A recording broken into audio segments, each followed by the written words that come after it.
சுகஸ்வஸ்தி channel நேயர்களுக்கு அன்பான வணக்கங்கள். இன்றைய பதிவில் நாம் திருப்பதிக்கு மிக அருகில் இருக்கும் ஸ்ரீ பிரசன்ன வெங்கடேஸ்வர சுவாமி திருக்கோயிலை பற்றி தான் பார்க்க இருக்கிறோம். இதுவரை நீங்கள் எங்கள் சேனலை சப்ஸ்கிரைப் செய்யாமல் இருந்திருந்தால் மறக்காம சப்ஸ்கிரைப் செஞ்சிருங்க. கூடவே பெல் பட்டனையும் சேர்த்து பிரஸ் பண்ணிடுங்க. சுமார் 1000 ஆண்டுகள் பழமையான கோவிலாக இந்த கோவில் இருக்கிறது. இக்கோவிலின் பிரதான பெருமாள் ஸ்ரீ பிரசன்ன வெங்கடேஸ்வரர் என்கிற பெயரிலும் லக்ஷ்மி தேவி பத்மாவதி என்ற திருநாமம் கொண்டும் அழைக்கப்படுகின்றனர். 12 ஆழ்வார்களில் ஒரே பெண் ஆழ்வாரான ஸ்ரீ ஆண்டாள் நாச்சியாருக்கு இந்த கோவிலில் தனி சன்னதி உள்ளது. கோவில் புராணத்தின்படி பூலோகத்தில் பத்மாவதி தேவியை திருமணம் செய்ய வந்த ஸ்ரீனிவாச பெருமாள் இந்த தலத்தில் சிறிது காலம் ஓய்வெடுத்ததாக கூறப்படுகிறது. பத்மாவதி தேவியை மணந்த போது இத்தலத்திலிருந்து பெருமாளை நோக்கி தவமிருந்த சித்தேஸ்வரர் முனிவர் மற்றும் அவரது சீடர்களுக்கும் பெருமாள் இங்கு திருக்கல்யாண தரிசன காட்சி கொடுத்ததாக கூறப்படுகிறது. இங்கு ஆஞ்சநேயருக்கும் தனி சன்னதி இருக்கிறது. இங்கிருக்கும் ஆண்டாள் நாச்சியார் சிலை பிரம்மதேவனால் ஸ்தாபிக்கப்பட்டது என கூறப்படுகிறது. இங்கிருக்கும் ஆண்டாள் நாச்சியாருக்கு தேவநாயகி என்கிற பெயரையும் பிரம்மதேவர் சூட்டினாராம். எங்கும் இல்லாத சிறப்பு இந்த கோவிலுக்கு என்னன்னா, பெருமாள் அபயஹஸ்த முத்திரையில இங்க காட்சி தரதுதான். திருப்பதியில பெருமாள் கைய கீழே பார்த்த வண்ணம் காட்சி தருவார். ஆனால் இந்த கோவில்ல அபயஹஸ்தம், அதாவது ஆசீர்வாதம் செய்யற மாதிரி கைய வச்சுருப்பார்.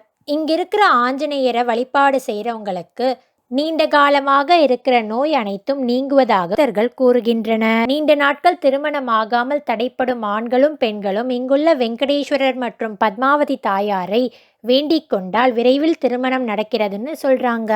தொழில் வியாபாரம் சம்பந்தமான பிரச்சனைகளும் உடல் மற்றும் மனநல குறைபாடுகளும் இக்கோவிலில் வந்து வழிபடுபவர்களுக்கு நீங்குகிறதாம். ரொம்பவும் அழகாக தோற்றத்துல பார்க்கறதுக்கு திருப்பதி பெருமாள் கோயிலை பார்த்த மாதிரியே கட்டியிருக்காங்க இந்த கோவில். இதுவும் டிடிடி தேவஸ்தான பொறுப்பில் அமைஞ்சிருக்கிற ஒரு கோவில் தான். கோயிலுக்கு எய்தாப்புலேயே ஒரு அழகான குளமும் அமைஞ்சிருக்கு. உற்சவ நிகழ்வு மற்றும் பூஜைகளும் திருப்பதியில நடக்கிற மாதிரி இந்த கோவிலையும் நடைபெறுது. திருப்பதி போற எல்லாருமே இந்த கோவிலுக்கு கண்டிப்பா வந்து பார்த்துட்டு போங்க. ஏன்னா திருப்பதியிலிருந்து ரொம்பவும் கிட்டக்க அமைஞ்சிருக்கிறது. இத்தனை சிறப்புகள் நிறைந்த இந்த கோவிலானது அப்பளைகுண்டா ஸ்ரீ பிரசன்ன வெங்கடேஸ்வர சுவாமி கோவில் ஆந்திர மாநிலம் சித்தூர் மாவட்டத்தில் திருப்பதிக்கு 16 கிலோமீட்டர் தொலைவில் அமைந்திருக்கிறது. அப்பளையகுண்டா என்ற இடத்தில் அமைந்திருக்கிறது. காலை 6 மணி முதல் இரவு 8 மணி வரையிலும் இந்த கோவிலின் நடை திறந்திருக்கும். நடுவுல கொஞ்ச நேரம் நடை சாத்திருப்பாங்க. நிவேதனம் செய்யறதுக்காக நடைய சாத்திருப்பாங்க. அபயஹஸ்தத்தோட அருள்பாலிக்கிற இந்த பெருமாளை நீங்க ஏற்கனவே போய் பார்த்துருக்கீங்கன்னா உங்களுடைய அனுபவத்தையும் கமெண்ட் பாக்ஸ்ல ஷேர் பண்ணுங்க. இந்த கோவிலோட லொக்கேஷனையும் நான் டிஸ்கிரிப்ஷன் பாக்ஸ்ல தரேன். சென்னையிலிருந்து திருப்பதிக்கு கார்ல போறீங்கன்னா நீங்க மறக்காம இந்த கோவிலையும் பார்த்துட்டு போங்க. இது போன்ற ஆன்மீக பதிவுகளை நீங்கள் உடனே பெற எங்கள் சேனலை மறக்காம சப்ஸ்கிரைப் செஞ்சிருங்க. கூடவே பெல் பட்டனையும் சேர்த்து பிரஸ் பண்ணிடுங்க.